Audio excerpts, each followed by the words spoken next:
Je pensais aux plaisanteries qui portent sur la mémoire, ce dont les gens se souviennent et ce dont ils ne se souviennent pas, surtout quand ils atteignent un certain âge, l'âge qui m'est familier maintenant, l'âge auquel j'appartiens.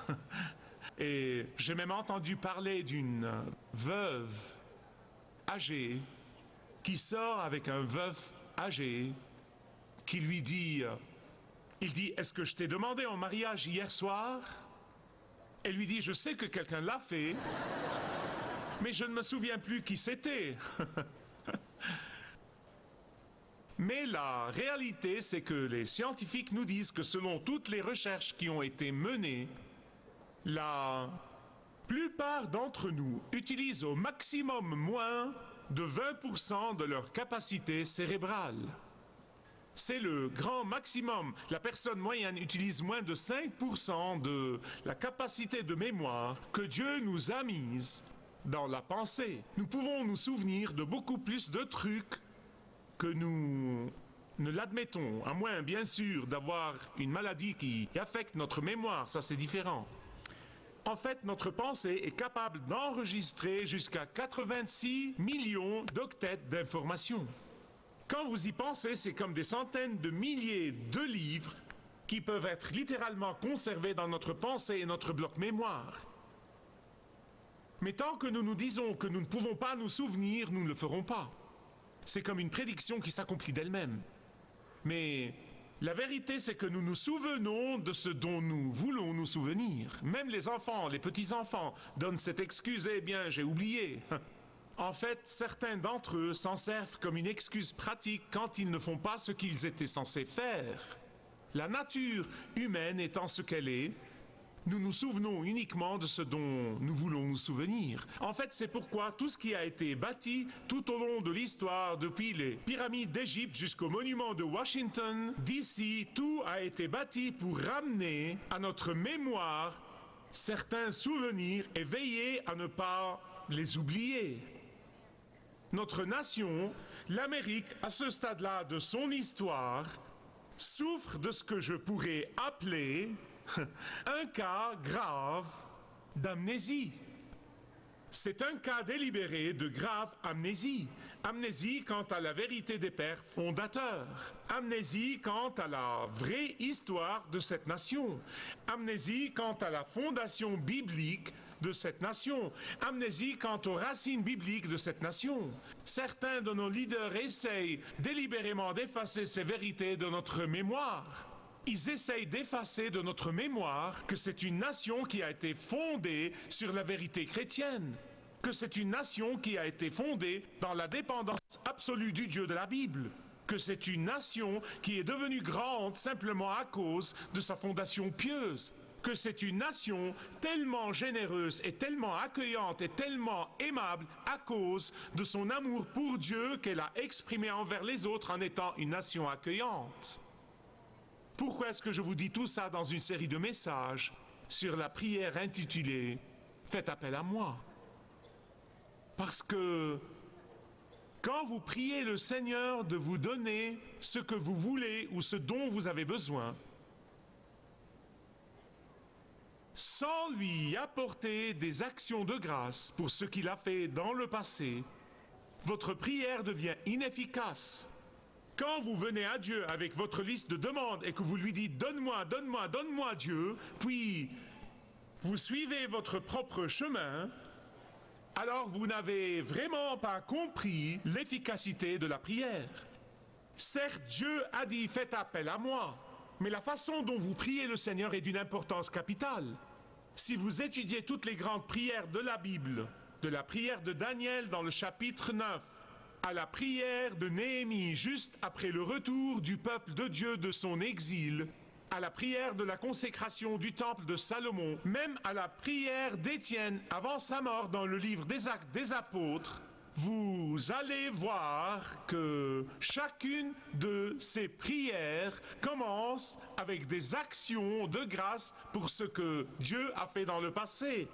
Toutes ces grandes prières, sans exception, commencent par énumérer les providences passées de Dieu. Toutes ces grandes prières commencent par énumérer ce que Dieu a fait dans le passé. Pourquoi? Parce que l'oubli des bénédictions passées de Dieu est l'indication d'une ingratitude envers Dieu. L'oubli des interventions passées de Dieu rend notre prière inefficace. Nous avons vu dans le dernier message que la persévérance dans la prière et l'intimité avec Dieu dans la prière, régulièrement tous les jours, est liée inévitablement à notre espérance joyeuse. Et là, nous allons voir qu'énumérer les bénédictions de Dieu, que les énumérer avec des actions de grâce, est d'une importance capitale pour une prière efficace. Écoutez, ce n'est pas mon idée, c'est l'idée de Dieu.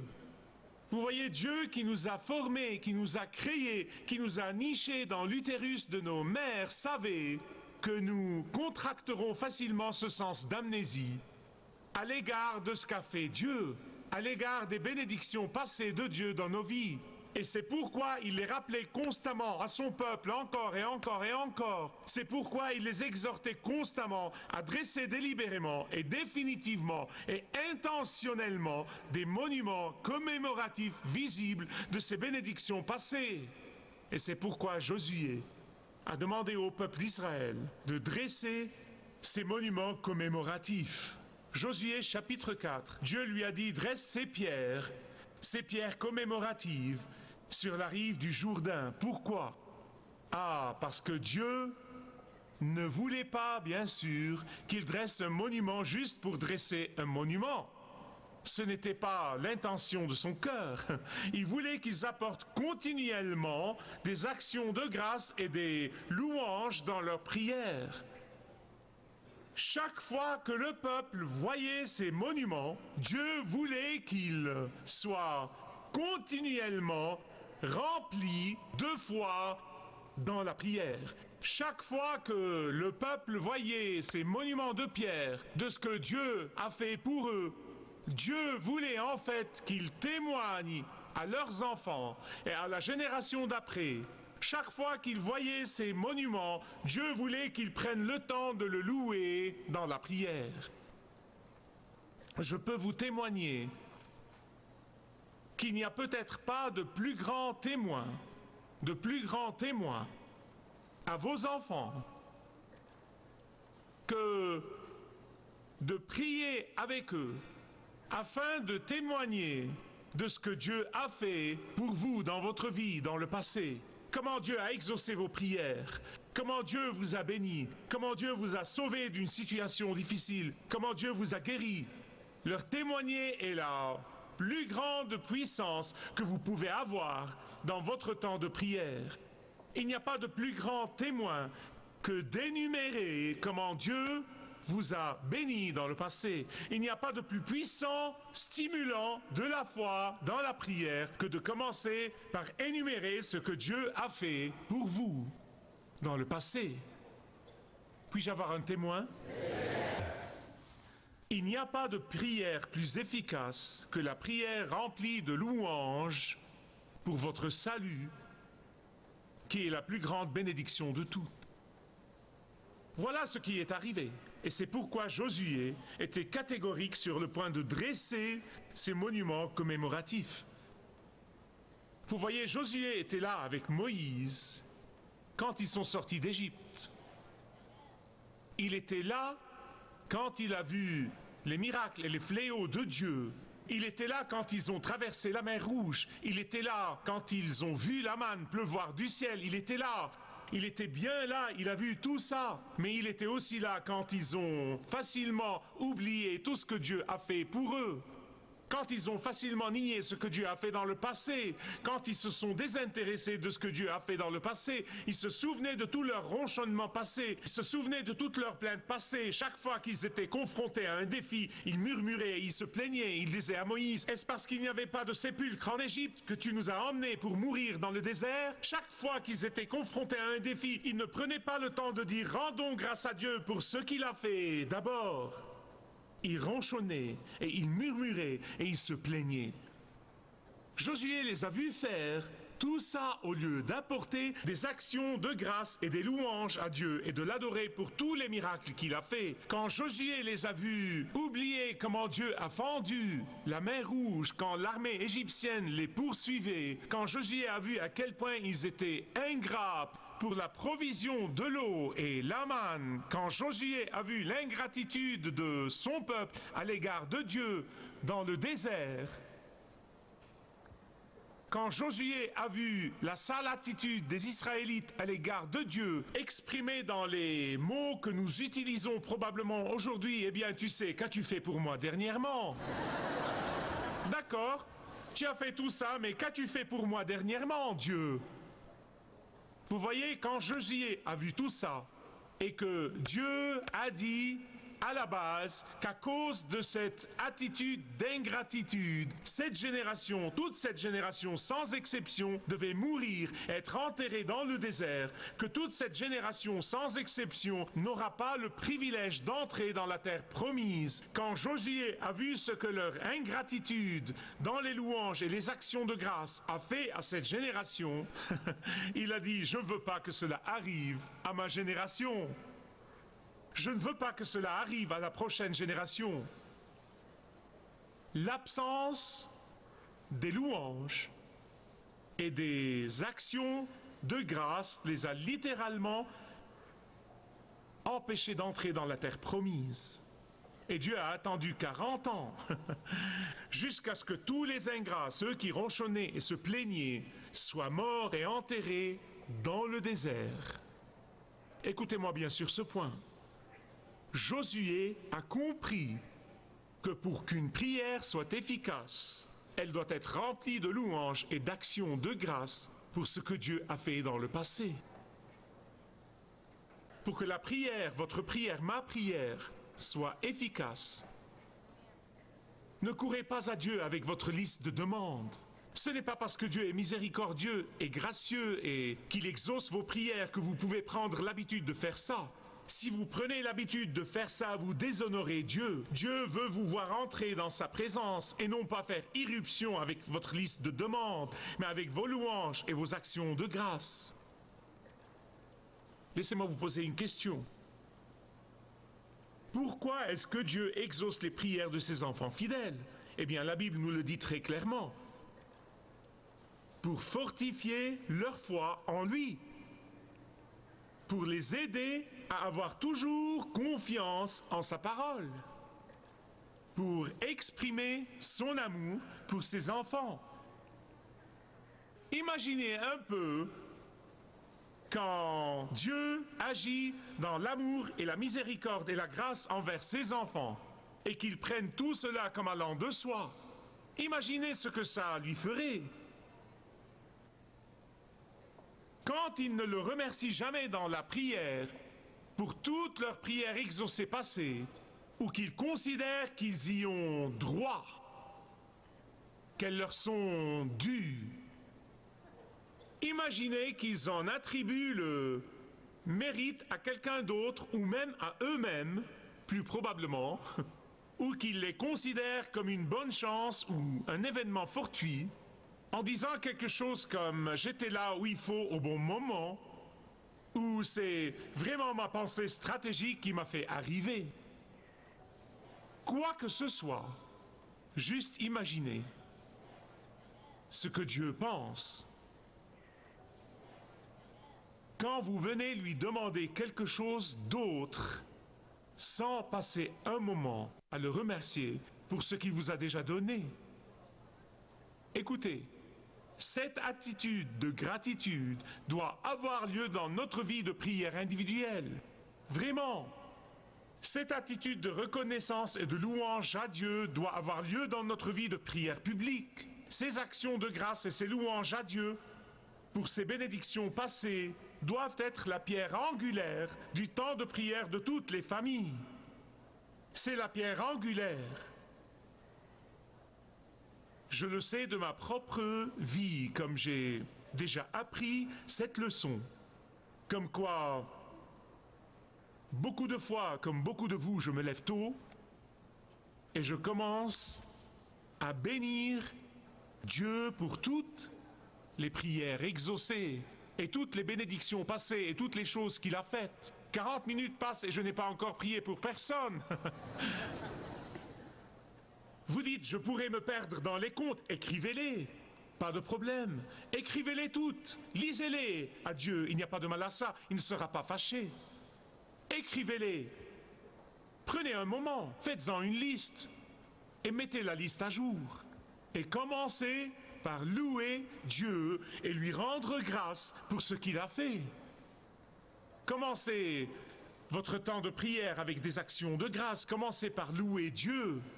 Je sais que ce n'est pas facile, surtout quand les tempêtes sombres commencent à se déchaîner dans notre vie. Elles nous brouillent la vision. Ce n'est pas facile de se souvenir des choses fantastiques que Dieu a faites dans le passé. Les tempêtes nous rendent aveugles à ses bénédictions. Elles effacent de notre mémoire les providences passées. Mais n'oubliez pas de bénir Dieu pour ce qu'il a fait, avant de faire irruption dans sa présence et de lui demander ce que vous voulez. Commencez d'abord par le louer pour ce qu'il a fait dans le passé. Commencez d'abord par prendre le temps de le remercier pour sa providence passée. Commencez par énumérer ce que Dieu a fait pour vous auparavant. Prenez le temps de témoigner à votre famille et à vos amis de ses providences passées. Vous serez vraiment étonné de voir à quel point votre situation difficile vous semblera dérisoire. Et faites ça, surtout quand vous êtes confronté aux épreuves de la vie. Surtout quand vous traversez des moments de confusion, et nous les traversons tous. Surtout quand vous ne savez pas dans quelle direction aller, et nous sommes tous passés par là. Surtout quand vous désirez ardemment que Dieu fende les cieux et descende pour vous aider surnaturellement. D'abord, prenez le temps de le remercier pour son salut passé. Prenez le temps de le bénir pour ses guérisons passées. Prenez le temps et souvenez-vous, avec des actions de grâce, des exaucements passés, vous jouirez d'une paix et d'une confiance incroyable, d'un contentement que seul Dieu peut vous donner, même en attendant l'exaucement de votre prière actuelle. Vous connaissez bien l'histoire, vous n'êtes pas obligé d'y ouvrir, vous la connaissez, la plupart la connaissent. C'est l'histoire des 10 lépreux qui sont venus à Jésus et il les a tous guéris. Tous les 10 ont été guéris physiquement.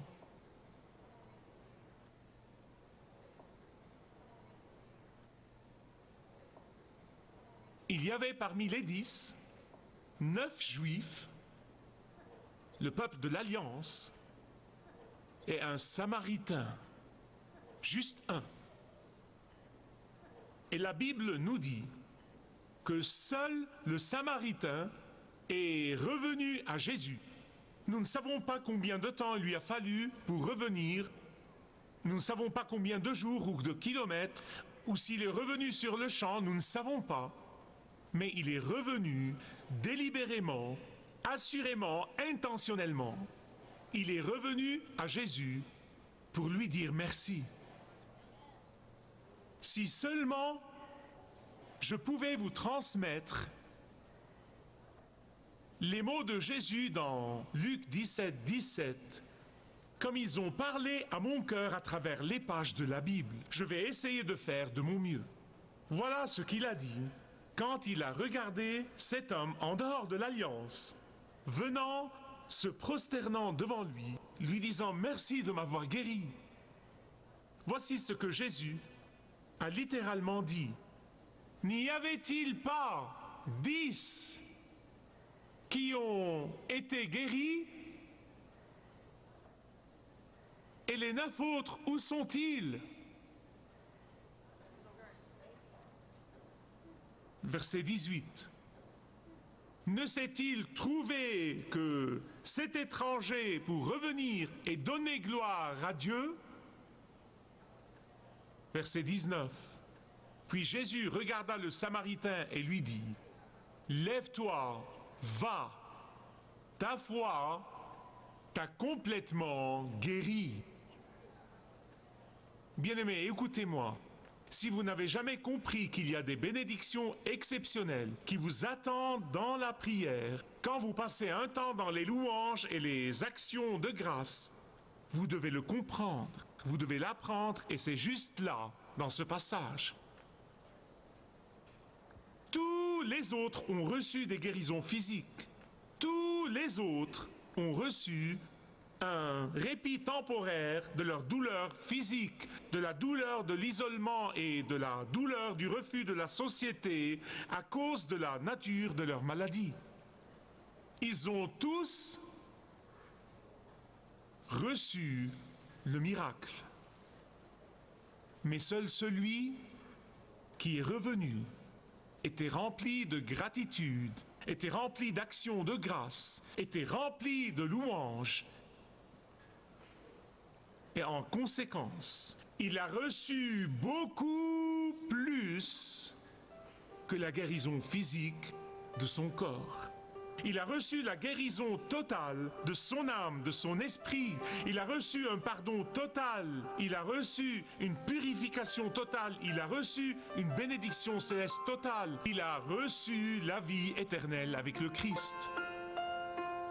Et c'est ce qui arrive. Les bénédictions des actions de grâce dans la prière sont incalculables.